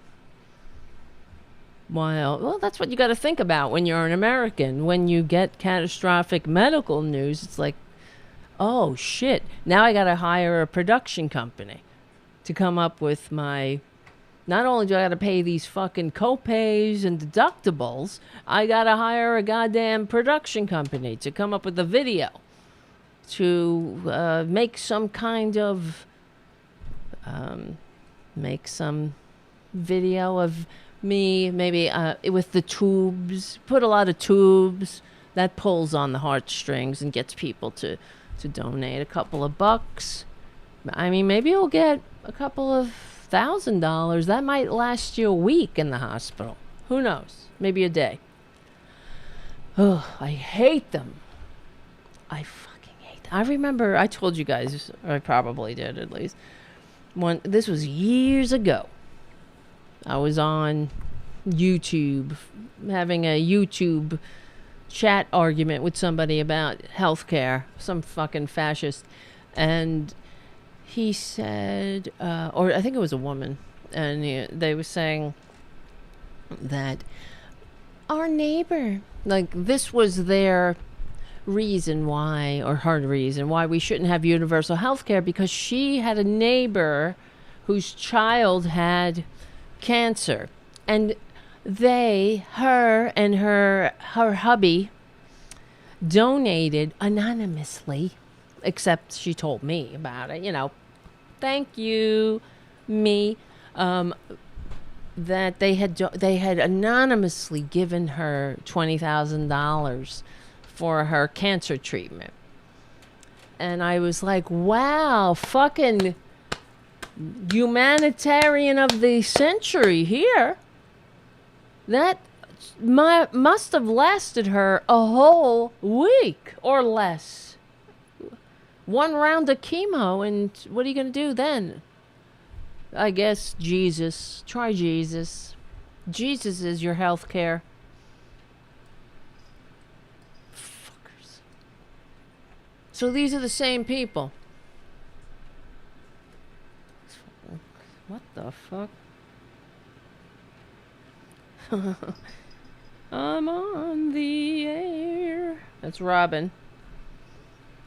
Obviously, Robin Kincaid isn't watching Tarabuster. She's like, hey, how are you? That's fine. It's all good. I want people to ask, how's Tara? Because you know what? It might be the time I'm hanging by a thread. What are you guys talking about? I'm going into the chat room here, and everybody's talking about Black Mirror, Hunger Games, Battle Royale. All right. It's all good. What are you gonna do? I don't know, guys. What do you guys think? Should we get the hell out of here or not? What do you think? Who is JD in the chat? We can all stay on JD's couch, maybe. So, according to the, let's finish up this article from the Wrap about the about the Lincoln Douglas debates. Lindsay Elfison writes. Let's see. Well, Williams was sharply criticized for the error. Connecticut Morning News, Wendell Edwards tweeted he didn't think Williams understood the assignment when it came to writing the... Well, whatever. Who cares? Everybody then jumped on the bandwagon saying, you're a dumbass. But that's okay. Americans will vote for them. Will support them, will listen to their stupidity, and there will be Americans who will be like, yeah, we should really teach about those Lincoln Douglas debates. Frederick Douglass. As if, because this is how stupid the American people are. At the time, if we went back to the 1860s, Lincoln would never debate somebody of darker pigment. Are you kidding me? Because that would imply that Abraham Lincoln considered Frederick Douglass his equal somehow. And what would they be debating about? Slavery? Holding people as slaves? Oh, what's the debate there? The good side, the bad side. This is what they want us to believe. They want us to go back in time and rewrite history, just like they rewrite the present. No, because nobody, even most Americans, don't even know the whole process by which Lincoln signed the Emancipation Proclamation. He did it as a last resort before exhausting every other option. In fact, Frederick Douglass was packing to leave the country. He was like, fuck this, I'm out of here. This place is a lost cause. And he was going to move to England because he had went to England, and to his surprise, he wasn't treated like dirt. And he was like, wow, I could get used to that. Oh, God. Like you think about the soldiers in World War II going, and that's part of what really was one of the impetuses besides just morality and humanity and decency, but that sparked the civil rights movement were returning service members coming back from overseas after fighting and dying for this country to save to save Europe from fascism, only to come home to be put right back into the second-class citizen box, being told, get to the back of the bus. And we all know that the Nazis got their inspiration from the Jim Crow laws of the South. But I guess the Republicans don't want us to, they don't want us to know that, or they don't want their assholes to know it, because that would require them to have some kind of, not just intellectual curiosity, but critical thinking. And it would also help heal the country. And it would be, it's a necessary step along the process of being a more perfect union. It really is. We need to have that Truth and Reconciliation Commission. Why don't the American people know that Lincoln wasn't an abolitionist? Why don't they know that? What's wrong with that? What's wrong with the truth? Oh, we have a big statue of him. Oh, well, thank you, my lord. And it seems like we're in that same boat where people, they know what the right thing is, and they just don't have the spine, the balls, the guts, or anything to do it, to stand behind it, to fight for it. Jesus Christ. Am I right? Or am I right?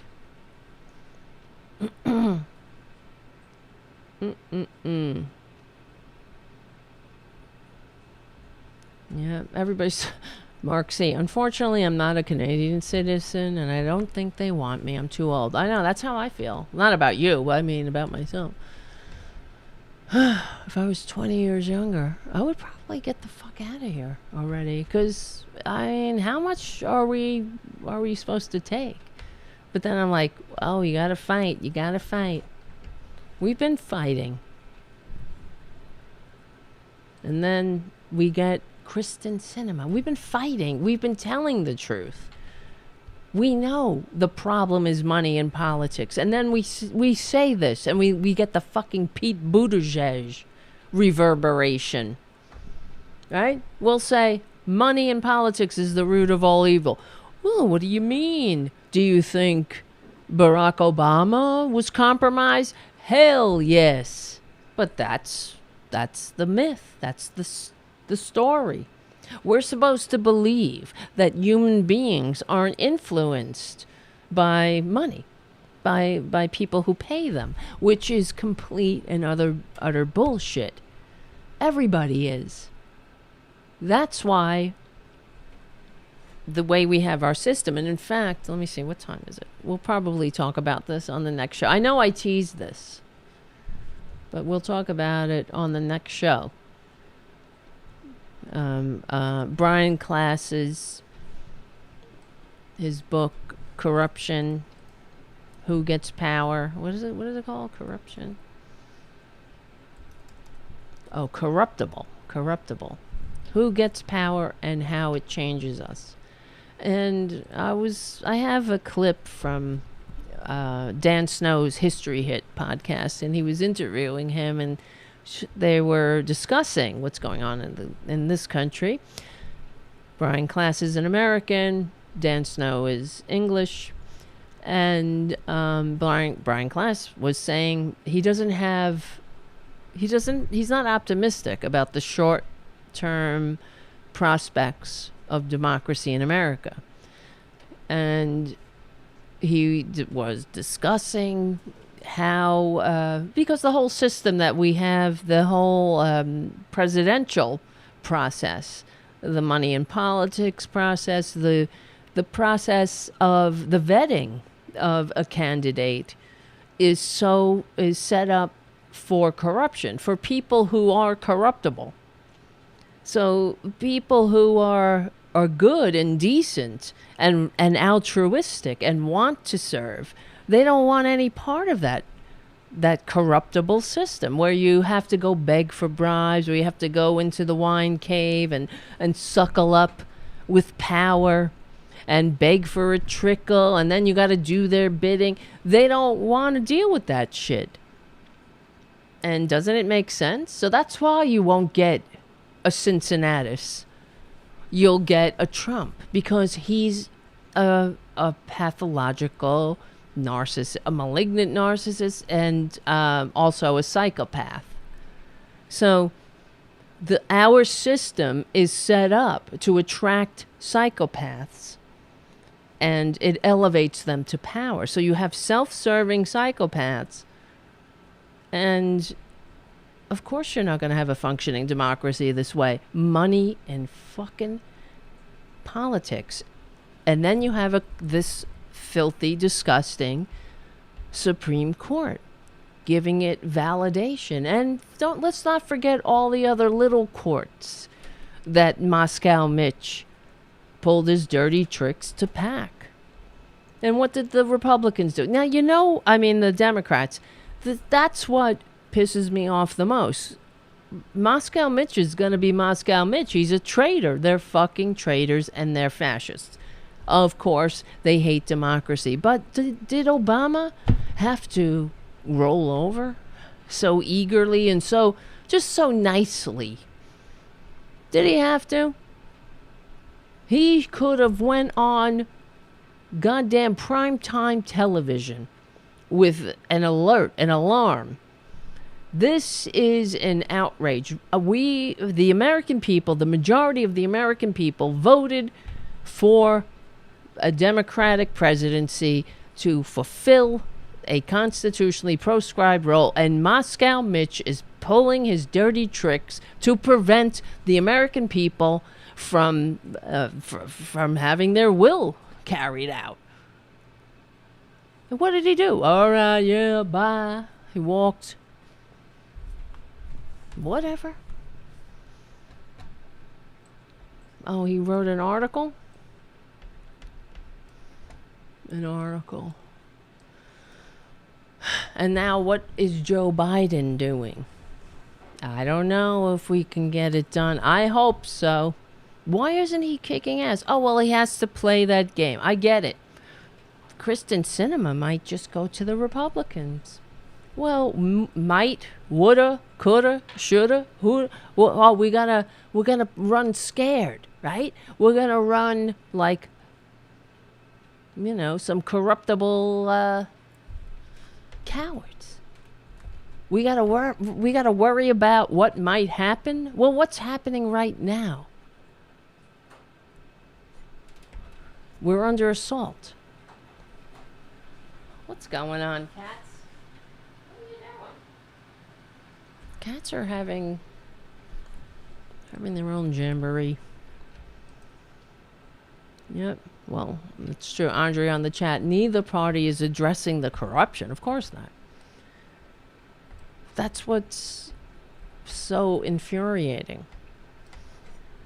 It's just it's the cognitive dissonance of we're under an existential threat from the defeated former president and his big lie and all of his enablers. And then let's get some bipartisanship with these fucking pricks who are spreading the big lie. Get the F out of here. Oh, we're so divided. If only. Well, how do we unify? According to Republicans, we get unified when we do whatever the fuck they want. When we step out of the way and let them destroy democracy once and for all. And right with democracy is the destruction of the middle class. Whatever's left of it, God damn it.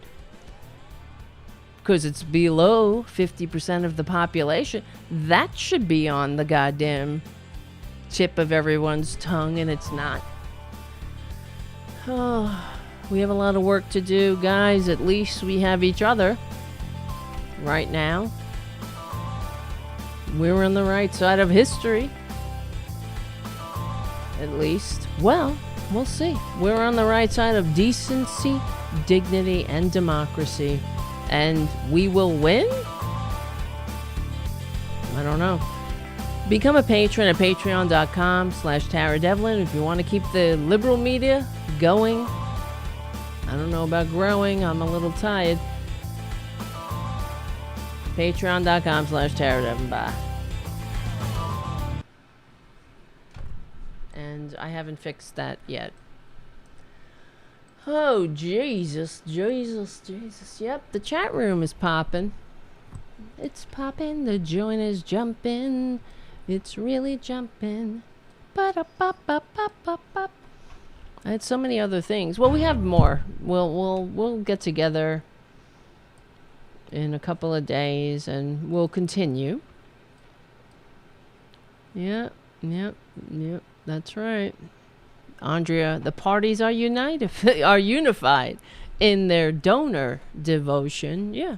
They're unified in the fact that they want money in politics. They want to suckle that teat.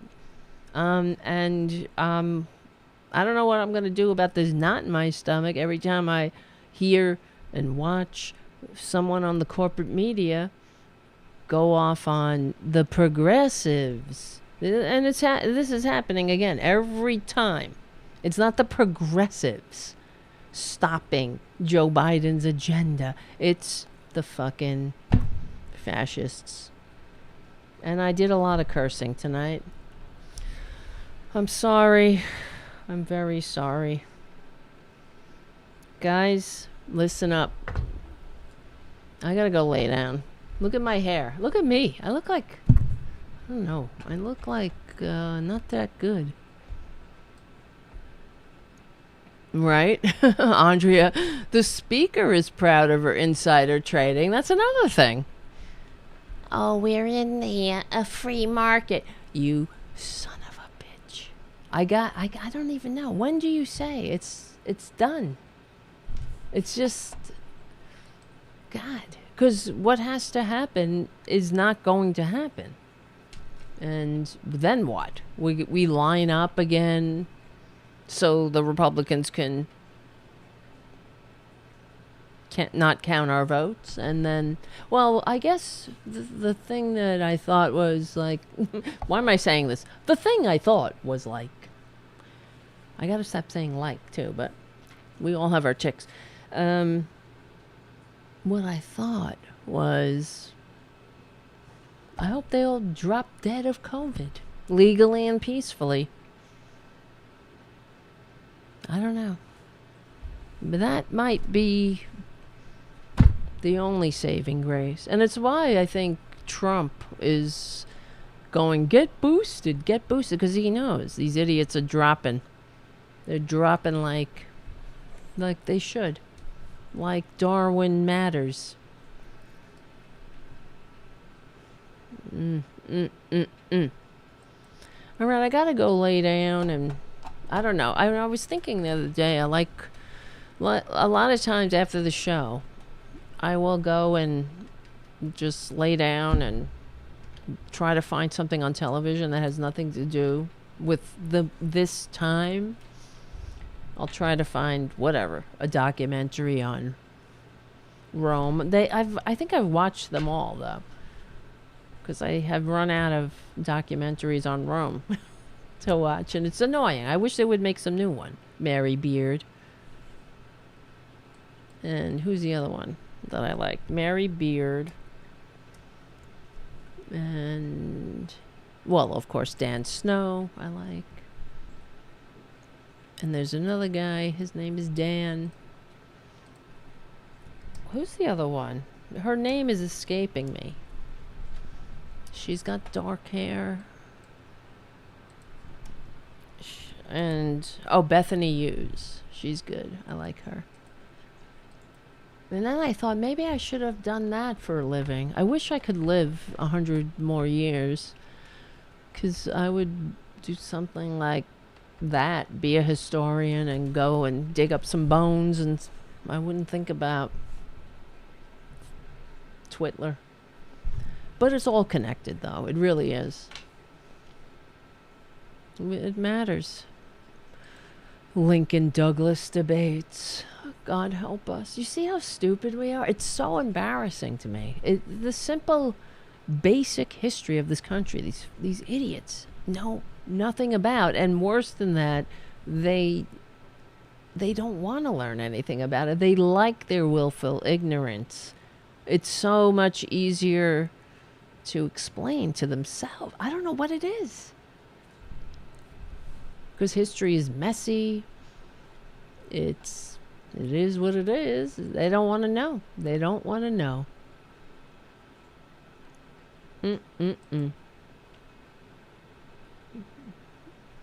Yep. All right, guys. Let's go. What do you say? Let's go, Brandon. You fucking... Oh, my God.